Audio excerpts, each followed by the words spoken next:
La era digital ha transformado radicalmente nuestra forma de habitar el mundo, pero también ha abierto nuevas fisuras por donde se filtran y amplifican formas de opresión históricas.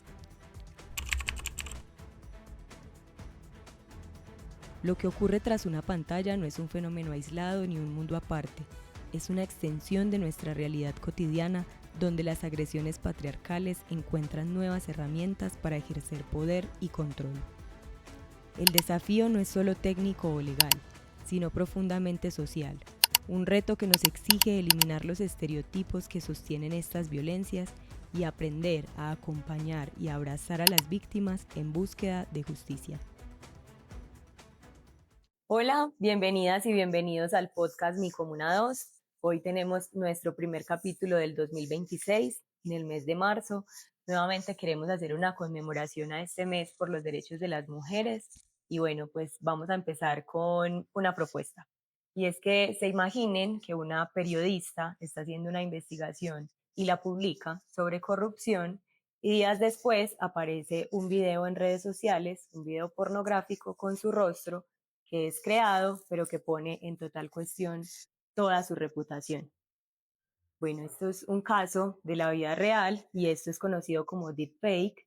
Y pues para entenderlo un poco, quisimos ampliar esa pregunta y tomar como tema la violencia digital. Para eso hoy tenemos unas invitadas muy especiales para iniciar este 2026, así que conózcanlas. Hola para todas, todos y todes. Mi nombre es Ángela Correa, soy abogada y soy cofundadora de la corporación Cerraiz. Un saludo a quienes nos escuchan y nos están viendo por este medio, agradeciendo la invitación de los y las compañeras. Pues a nosotras nos honra mucho estar en este espacio y entendemos también la importancia de la difusión de estos contenidos. Mi nombre es Ángela Vanegas, también cofundadora de la Corporación Cerraiz y de formación abogada. Bueno, y cuéntenos esa corporación de donde ustedes vienen, a qué se dedica, de qué se trata. Bueno, Cerraiz, lo hemos dicho, nace esencialmente de un encuentro entre amigas y conversaciones que hemos desarrollado desde hace un par de años. Realmente nos conocemos hace un tiempo, hemos llevado casas juntas, hemos trabajado juntas y reconocemos un poco como la necesidad y la importancia de apropiarnos de procesos o pues digamos de crear procesos que permitan seguir acompañando, representando a mujeres víctimas de violencias basadas en género, a la población sexogenérica disidente. Entonces, el año pasado decidimos hacer un poco más formal nuestra propuesta y en mayo nos constituimos, digamos, jurídicamente. La corporación tiene algunas líneas de acción a partir de la consultoría especializada, la asesoría y representación jurídica, la incidencia social y política, la investigación y los procesos formativos. Y bueno, recientemente salimos a redes, también estamos muy contentas, luego como todo un proceso de consolidación de la imagen gráfica o del proceso también como lo queríamos comunicar. Y bueno, aquí también nos ponemos a disposición para crear y soñar el mundo en el que queremos vivir. Bueno, ustedes saben que aquí nos encanta articularnos, encontrar aliadas, aliados y bueno, pues tuvimos la posibilidad de conocer a Raíz y pues aquí hoy las tenemos con nosotros en nuestro video podcast. Como les decía, hoy vamos a estar abordando un tema que se ha convertido en otro tipo de violencia hacia las mujeres principalmente, son quienes más presentan como este tipo de violencia. Entonces quiero empezar preguntándoles cómo entienden ustedes eso de la violencia digital. Iba a ser como una cuña porque, claro, hoy estamos nosotras dos en este espacio, pero pues este espacio es co-creado con otras compañeras, entonces nombrarlas también y traerlas aquí porque están también presentes, entonces Paola Duque, Kenia Gómez y Tatiana Soto, que hacen parte también de este proyecto que hemos soñado juntas. Gracias. Justamente quería hacer como una anotación y es que pues esta violencia de género digital preferimos casi siempre utilizar en plural, ¿cierto? Estos conceptos, estas situaciones, porque no es de una única forma que pasa, ¿cierto? Es algo más como simbólico, lo sé, pero el lenguaje es bien importante, entonces hablamos de las violencias digitales basadas en género. Pues, ¿cierto? Son muchas, muchísimas, ahorita vamos a hablar un poquito como de cuáles son, tienen una relevancia gigante, sobre todo en estos tiempos, ¿cierto? De IA, que ahorita hablaremos un poquito, pero también como en estos tiempos en los cuales las comunicaciones y la inmediatez que se requiere con el tema de mantener el celular en la mano, siempre se graba todo, siempre se difunde todo.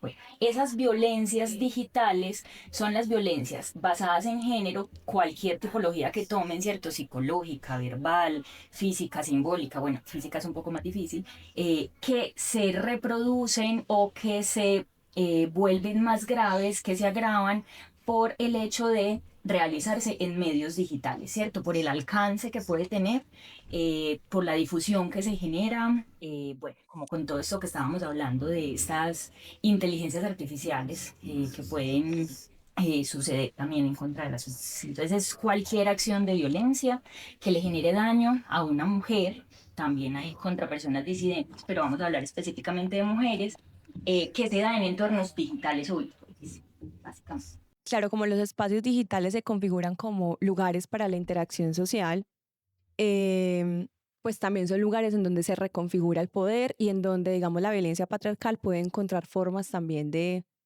em, sí, como de operar, si se quiere. Entonces, la violencia digital es precisamente eso, cómo entonces la violencia patriarcal encuentra un espacio para en momentos también de interacciones sociales a través de los medios, a través de los espacios digitales, generar unos daños muy concretos hacia las mujeres. Entonces, pensar, por ejemplo, no sé, como lo difícil que puede ser para una mujer recibir de manera anónima un mensaje de alguien que le esté contando cuál es su rutina diaria de la nada, o lo que ponía también aquí en la palabra Lorena de un video que se difundió, em, con tu rostro a partir de un contenido íntimo y sexual que ni siquiera se corresponde con quién eres. O sea, se encuentran como unos espacios ahí muy, si pienso como en las fisuras por donde va penetrando la violencia y donde se encuentran entonces nuevos lugares para ejercer el poder. Bueno, y justo como con ese caso que inicié, fue que se nos amplió la pregunta frente a este tipo de violencias y me gustaría entonces que empecemos a entrar, como a contarles a quienes nos ven y escuchan cuáles son esas violencias digitales que hoy existen y necesitamos nombrar. Hay muchas modalidades, son como bastantes. De hecho, las vamos a anunciar, pero pues la idea es como detenernos sobre todo de pronto como em, en las que un mayor impacto han tenido o en las que sí, como que más se han denunciado si se quiere. Pero ONU Mujeres ha hablado de algunas modalidades como el ciberacoso, el ciberacecho, la creación, publicación, distribución, intercambio, manipulación o almacenamiento de fotografías, videos o audios de naturaleza sexual o íntima sin consentimiento. El asunto aquí del consentimiento va a ser como muy importante, como en todos los espacios también donde se generan violencias. Acá también hablar de consentimiento es fundamental. El acceso no consentido y ataque a la integridad de sistemas informáticos, suplantación y robo de identidad en línea, actos que impliquen monitoreo, control y vigilancia en línea. Sobre este me voy a detener en algo que le contaba a mi compañera Ángela antes de sentarnos aquí, y es que el otro día hablaba, veía como un informe de ONU Mujeres que hablaba sobre la violencia digital, pero frente a adolescentes, ¿cierto? Que, claro, tienen una interacción diferente con las tecnologías, el celular, las redes, que puede ser un poco más frecuente que incluso la interacción que podamos tener nosotras y parte como de esas acciones de monitoreo, control y vigilancia a través de estos dispositivos era, por ejemplo, que encontraron que en relaciones de pareja una forma de monitorear o de ejercer control en esa relación de pareja con la chica adolescente era que, no sé, su pareja le pedía, por ejemplo, que durmiera con el celular prendido en videollamada para que él pudiera constatar que efectivamente estaba durmiendo. Entonces, como hay, o esto de tienes que compartirme la ubicación siempre en tiempo real o tienes que mandarme un video de dónde estás, pero me sorprendió particularmente como este asunto con las adolescentes, porque claro, es posible que ahí hayan unas interacciones sociales diferentes y estos dispositivos se convierten en todo, entonces en todo, incluso como una forma de control y monitoreo. Ataques a la reputación y la credibilidad, amenazas directas, violencia física facilitada por las nuevas tecnologías, por ejemplo, explotación sexual y trata de mujeres, niñas, adolescentes facilitadas por tecnologías, ataques a grupos, organizaciones, comunidades o colectivas de mujeres. Esa es como la gran tipificación de la que hablaba, bueno, tipificación no, la enunciación sobre las formas de violencia digital que ha encontrado ONU. Y ya, pues mi compañera se va a detener un poco como en algunas de ellas. Hay algo importante acá para no robar crédito, ¿cierto? Y es que hay una plataforma de la Corporación Mujeres que Crean que lleva muchos años trabajando como con el tema de violencias basadas en género en contra de mujeres, niñas y niños, pero también sacaron hace unos años una formación que además se les convirtió en una campaña y tienen ciertas piezas que me pareció muy importante traerles. La formación, o bueno, como la campaña en general se llama Violetas Empodera, ¿cierto? Entonces aquí me voy a permitir como traerlas porque ellas sí traen algunos de los tipos más comunes de esas violencias digitales y bueno, coincido y le sumo un par que creo que también se está viendo ahorita.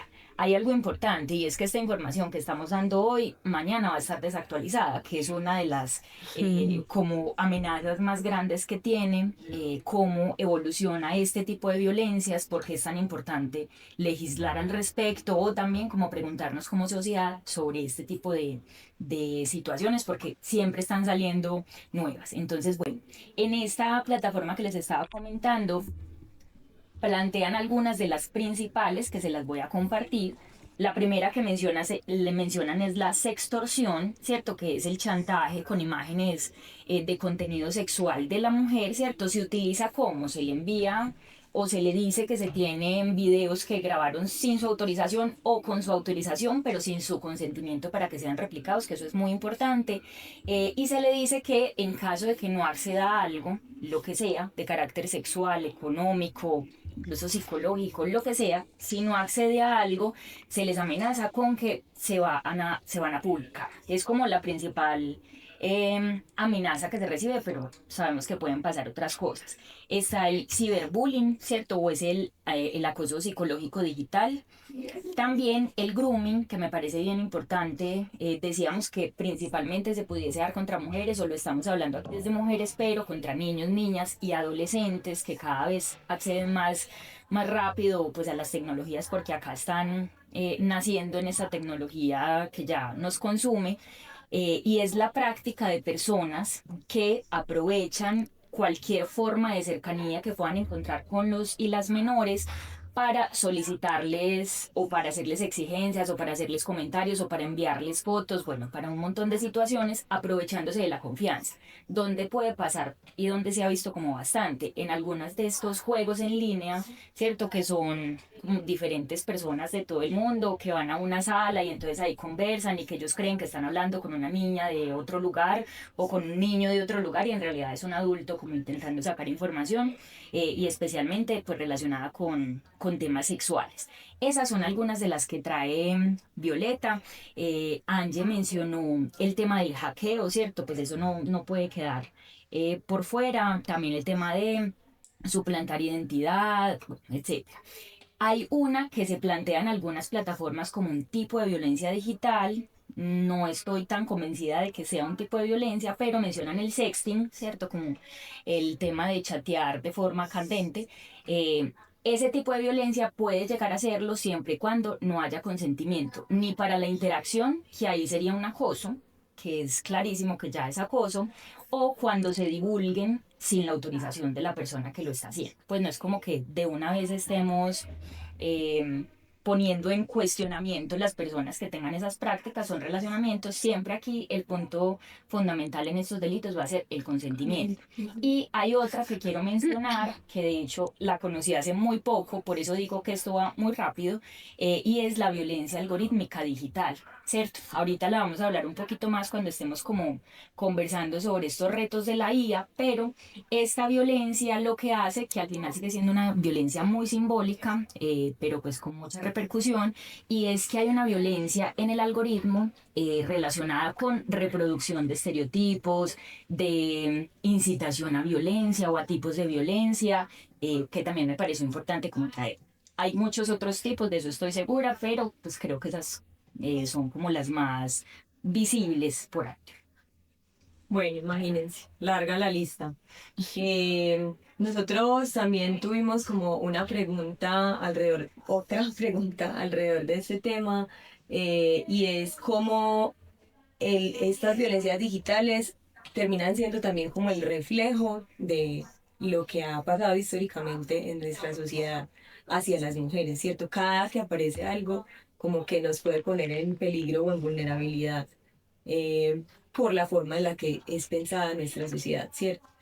Entonces ahí, ¿qué tal si vamos entrando un poco, ya que lo hemos ido mencionando varias veces, en este tema de la IA, que como decías ahorita es como la de hoy, ¿cierto? Muchas personas empiezan a tener acceso a la inteligencia artificial súper rápido, además llegó y ya se apropió. Entonces, ¿qué pasa con esos retos ahí? ¿Cómo estamos nosotras ante la IA? Bueno, mencionar que, por ejemplo, vamos a citar mucho a ONU Mujeres porque realmente han hecho un estudio muy juicioso sobre las violencias digitales en diferentes países, pues como el sur global, entonces vamos a estar haciendo referencia. Menciona que, por ejemplo, en un estudio que habla de que lo digital es real, que hasta un 73% de las mujeres han sido, pues, víctimas de alguna forma de violencia digital. Y pues con el tema de las IA, pues de la IA, claro, la posibilidad de la herramienta ya nos ha permitido incluso amplificar de manera drástica el abuso digital. Y vuelvo a las cifras porque creo que es importante. Según una encuesta global de Naciones Unidas, acá sí es de Naciones Unidas, el 38% de las mujeres ha sufrido violencia en línea y el 85% de las mujeres la ha presenciado. Entonces, por ejemplo, ¿cómo funciona la inteligencia artificial en temas de violencia digital? Lo que mencionabas al principio, las deepfake, que hacen que efectivamente, sí, gracias, eh, con una fotografía que tú publicas en redes o en cualquier lugar de acceso público, pues cualquier persona puede tomarla y convertir esa fotografía en generalmente una fotografía de contenido pornográfico, íntimo, erótico, que no está pues como consentida. Mm, Hasta el 95% de los deepfakes en línea son imágenes pornográficas no consentidas y el 99% de las víctimas son mujeres. Esto nos habla precisamente de una radiografía sobre lo que tú mencionas, siempre, en cualquier forma también de la tecnificación, si se quiere, de la violencia. Hay como un lugar muy específico eh, por razones de género. Entonces, claro, quedamos nuevamente expuestas y un poco se reafirma la vulnerabilidad. Mm, y creo que parte también de que el espacio digital sea un espacio donde estas violencias suceden tiene que ver con que quien está detrás de la pantalla también se siente con, pues como con ciertas licencias. Entonces pienso mucho que el anonimato, por ejemplo, es una de esas dificultades que tenemos hoy, no solamente, digamos, para poder buscar unas sanciones un poco más efectivas, si se quiere, sino también porque hay una despersonalización y en la medida en la que hay una despersonalización, entonces la gente se siente como con licencia de acosar, decir, acechar, que me parece muy compleja. Y lo otro es que las IA también han facilitado como la rapidez de la información y la velocidad con las que éstas pueden también difundirse, lo cual aumenta el riesgo. Mm, y pues también dice en Naciones Unidas que muchas herramientas de deepfakes desarrolladas por equipos masculinos ni siquiera están diseñadas para funcionar con imágenes de hombres, pues es como la naturaleza sexista. Le contaba a mi compañera, pues yo soy docente universitaria, estamos pues como en un curso y ese era el curso de violencias de género, bueno, el de expresión escrita. Estábamos hablando como de fundamentos y usos éticos de la IA, que ya es un tema del que se tiene que hablar hoy, Y los y las estudiantes no estaban como muy enterados y enteradas de que habían sesgos en la IA, y como hagamos el ejercicio en clase. Entonces, una de las estudiantes escribió como en un generador de imágenes de IA, como genera la imagen de una persona profesional en informática. Entonces, la primera imagen que genera es la de un hombre en sistemas, ¿cierto? Entonces, ahí hay un sesgo. Claro, tú le puedes decir a la IA de una mujer, no sé qué, no sé qué. Pero cuando se habla de la generalidad, claro, cuando se pone genérico, lo primero que asume la IA es que se está hablando de un hombre. ¿Por qué? Pues porque las mujeres entonces muy probablemente no tenemos la posibilidad de ser ingenieras de sistemas o bueno. Entonces, haciendo ese ejercicio, también encontramos cómo los sesgos de la IA se convierten en una forma también en la que se violenta o se genera violencia digital.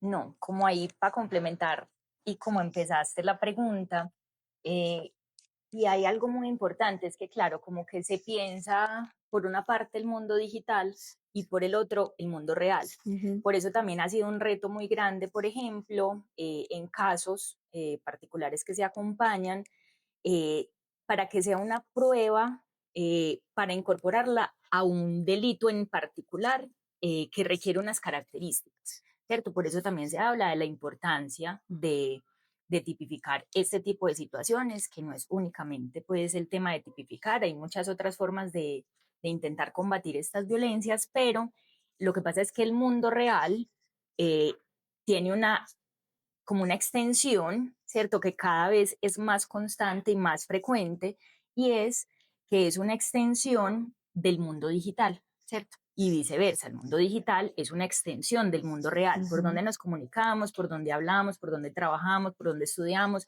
como que todo está relacionado con estas interacciones. ¿Qué es lo que se busca? Demostrar que realmente genera impactos en la salud, en la integridad de las personas en general, ¿cierto? Pero en particular de las mujeres, el tema de las situaciones que puedan ocurrir, las violencias que puedan ocurrir en el mundo digital, ¿cierto? No están por un lado lo digital y por el otro lo real, sino que convergen y las afectaciones son en el mundo real, ¿cierto? Ujú. Además de pues, lo reputacional, la salud mental, bueno, y otras afectaciones que se puedan tener, pues como que convergen y realmente pues no deberían verse únicamente como separados, o por un lado lo uno y por el otro el otro, sino que convergen ahí. Estabas preguntando ahí como un poquito esa relación, Ujú. entonces faltaba eso. Hacia esa introducción, también yendo un poco a que en el mundo real, como lo estamos nombrando, las mujeres hemos tenido que tomarnos muchos espacios para exigir derechos, para que nos den un lugar como digno también ante lo que sabemos, ante lo que proponemos, ante esos roles que se han asignado.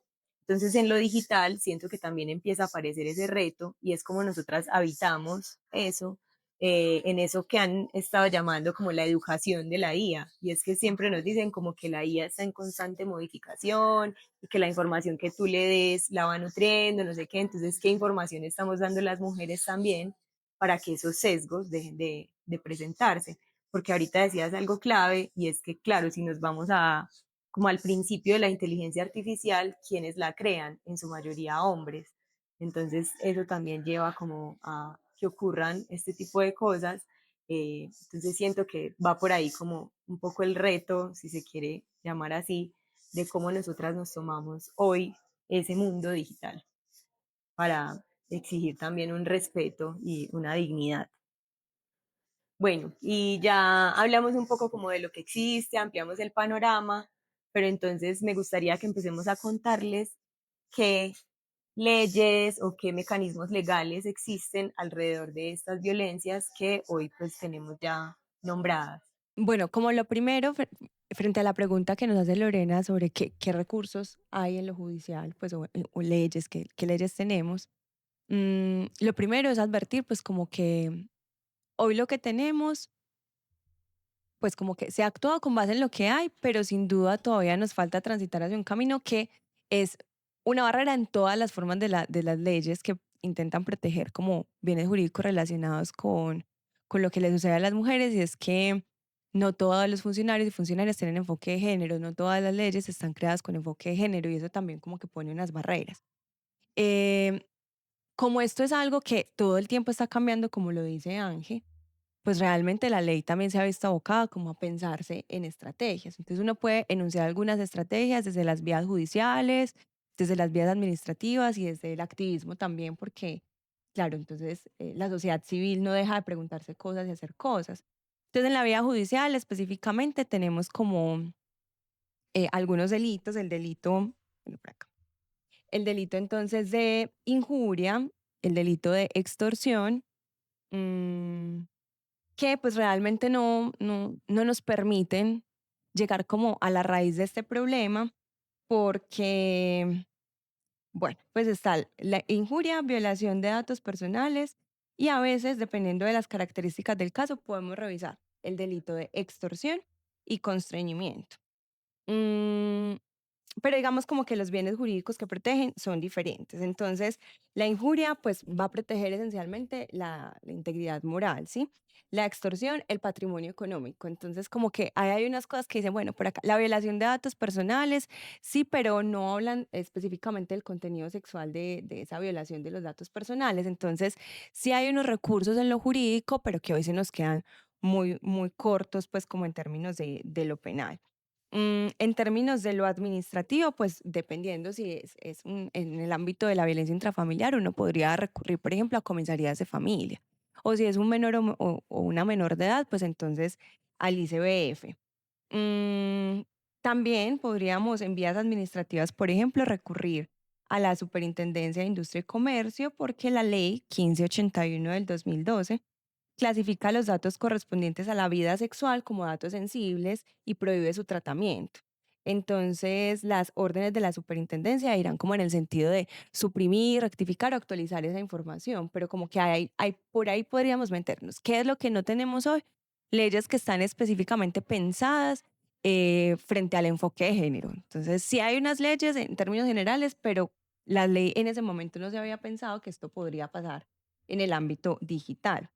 Desde el activismo, pues digamos, estaba como explorando algunas herramientas y me encontré con una muy interesante que está en inglés y no voy a decir el nombre largo en inglés, pero básicamente es como parar la difusión no consentida de imágenes sexuales.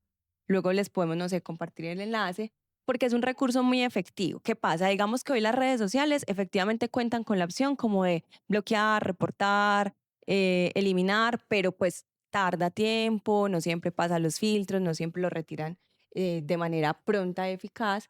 Y esta es una iniciativa de la sociedad civil que hace que entonces uno pueda crear un caso, reportar el caso, uno describe cuál es el caso, colgar la URL y ellos hacen, pues banean inmediatamente la URL con ese reporte del caso. Y sabemos que en lo digital, o sea, 10 segundos, 30 segundos, un minuto que podamos como evitar en la difusión es un montón, porque esto es veloz. Entonces, hay unas herramientas, insisto, desde las vías penales que tienen que ver con la injuria, el constreñimiento, la extorsión, dependiendo, la violación a datos personales. Nos falta ahí el enfoque. Porque se protegen otros bienes jurídicos de manera prioritaria, vías administrativas, comisaría o ICBF, pues sí, comisaría si estamos hablando del entorno familiar. Hoy está también como en curso el debate de un proyecto de ley, el proyecto de ley 247 de 2024, que es la Ley de Protección Integral de Violencia de Género Digital, que pues todavía no ha pasado como los debates y no ha sido aprobada, pero está en proceso de debate y de discutirse precisamente como por la importancia de este tema y pues como que ya es instar un poco también a las autoridades a que creen protocolos ágiles, porque sí hay que hacerlo. Sí, por ejemplo, con temas de violencia, difusión de contenidos sexuales con menores de edad, sí se actúa de manera más rápida. De hecho, la policía tiene unos protocolos ahí como mucho más, pues como mucho más desde la celeridad para decir que banean ese contenido de manera inmediata. Pero aún, pues digamos que tiene que ver también con los sesgos y los estereotipos con los que opera el sistema judicial. Entonces, de pronto, si es una mujer mayor de edad, es como, pues, pero entonces, ¿para qué le compartiste el video? Y entonces, pues, o sea, como que hay otras ideas que hacen que entonces la autoridad tampoco actúe de forma eficaz. Creo que es eso en términos generales. En fiscalía, en caso de que esa situación pueda constituir un delito, que ya dijimos, ese es uno de los vacíos y es que no todos son delitos. En fiscalía, el número es 122. a nivel nacional. Pero también hay una situación, y es que para muchas, especialmente mujeres, pero cualquiera, para muchas personas es muy difícil afrontar de forma presencial estas situaciones. Entonces también hay una forma de hacerlo y es no ir al búnker si estamos en Medellín, sino que hay una página en línea que se llama Denuncia en línea, que es de la Fiscalía. Ahí se puede subir como lo relacionado con el delito para que Fiscalía investigue. No siempre investiga, spoiler, está muy mal, pero pudiese pasar. Otro, policía, ¿cierto? Si hay una situación que requiera como que de inmediato se acuda al lugar, está policía. ¿Qué les recomendamos si están en Medellín? Hay una línea que es 123, la misma de la policía, pero cuando llamen, apenas les contesten, son operadores y operadoras no necesariamente formados que digan, comuníqueme con línea mujer, y luego de eso les devuelven la llamada como de una manera más efectiva y personas sensibilizadas para que les ayuden en esa activación, ¿cierto? Porque puede suceder, me están grabando en este instante, en este momento, cuando es una emergencia, pues. Cuando tiene que ver con menores, se pudiese activar el ICBF, que el número nacional es 141, y cuando tenga relación o se cometa en el ámbito de la violencia intrafamiliar, en el ámbito de la familia, las comisarías de familia pudiesen dar unas medidas de protección. ¿Qué pasa? Muchas de las medidas de protección de algunas comisarías son una minuta que se sube como de manera generalizada y no todas tienen el énfasis, ¿cierto? Y como la, e- el, el pormenor de cada caso para tomar la medida. ¿Qué les recomendaría? Si hay una mujer o cualquier niño, niña, adolescente que en el ámbito de la familia esté pasando por esto, puede acudir a la fiscalía, a la comisaría de familia del lugar en el que resida y decirle que necesita una medida de protección y que dentro de esa medida de protección le pide que exista, por ejemplo, que se le ordene bajar el video o que le devuelva las fotos o que le devuelva el teléfono, como lo que pueda solicitarse para que se dé. Hay algo muy importante que es un truquito en realidad y es cuando sucede una vulneración, por ejemplo, al buen nombre, a la intimidad, a derechos fundamentales, existe un mecanismo que me alegra mucho que casi todas las personas conocen, que es la tutela, ¿cierto? La tutela también se pone en línea, se puede poner en línea y les recomiendo que puedan hacerlo, por ejemplo, si hay una página difundiendo. Una es la herramienta que les vamos a compartir, pero también para que les pueda proceder ahí la tutela y no se las nieguen como al primerazo, lo primero que se debe hacer es denunciar o solicitarle a la página en la que se están divulgando los contenidos que elimine ese contenido porque una está implicada, ¿cierto? Y le está vulnerando. Sin ese es más difícil que pueda como continuar la tutela como mecanismo subsidiario. Ese es como un tipcito ahí por si necesitan que sea tutela, se ponen la página tutela en línea, suben como la información necesaria y pues se supone que un juez debería dar muy pronto una respuesta. Yo creo que ya estamos hablando mucho. Bueno, yo creo que ahí quedan como varias cosas sobre la mesa, ¿cierto? Como varias exigencias a la ciudad, al país, cómo entonces se empiezan a generar esos protocolos con enfoque de género, como lo mencionaban, que hace tanta falta, cómo entonces se fortalecen esas rutas para una atención más inmediata y más dignificante también, que no suceda eso que mencionabas un poco frente a cómo entonces el policía termina es revictimizando, diciendo por qué enviaste la foto, por qué te dejaste hacer el video, por qué es cierto. Entonces, cómo siguen todos esos retos para la sociedad ahí. Entonces, no, creo que mucho por hacer, mucho por seguir diciendo. Este mes especialmente creo que seguir con esas banderas en alto para que se siga como caminando eso de la justicia. Muchísimas gracias, chicas, por aceptar nuestra invitación, por hacer parte de este podcast. ¿Quisieran decir algo para despedirse? Sí, podemos cerrar con una cuñita. Es que nunca les dijimos el nombre en Instagram. Entonces, para que nos sigan, por favor, estamos estrenando redes, por ahí pueden estar en contacto. Ahí encuentran también la página web por medio de la cual hay un formulario que nos llega a nosotras directamente y les contestamos, podemos darles como las agendas, los costos de las asesorías y eh, ¿cómo se llama? El Usuario. nombre de usuario es Corporación Cerraíz con una sola R, Corporación Cerraíz en Instagram. por ahí nos encuentran. Muchas gracias por la invitación. Estos espacios son bien importantes, siempre se quedan corticos, pero bueno, esperamos que puedan ayudar un poquito como a difundir y a mitigar también incluso con las afectaciones. Sí, no, sumándome como a los agradecimientos de la compañera Ángela y agregando algo, y es que, claro, aquí hablamos de los retos que hay institucionalmente para reducir los efectos de las violencias en los espacios digitales, pero también tenemos un reto enorme como sociedad, pues porque finalmente si no acompañamos a la víctima, la contenemos, la abrazamos incluso en su denuncia y en su demanda y nos ponemos ahí ahí sí como en primera línea con ella, pues difícilmente vamos a eliminar todos esos imaginarios, estereotipos que han hecho precisamente muy difícil o que han sostenido estas violencias en los diferentes ámbitos, pues como de la vida y en diferentes contextos. Entonces también como abrazar, apañar, contener y bueno, muchas gracias también Lorena por la invitación. Nos honra mucho estar en este espacio y bueno, no aquí muy, muy dispuestas a seguir co-creando. Gracias, Muchas chicas. Bueno, y a ustedes la invitación a seguir viendo nuestros capítulos. Recuerden que los encuentran en nuestra página web micomuna2.com, en nuestro Instagram periódico Mi Comuna 2 y también Facebook. Gracias.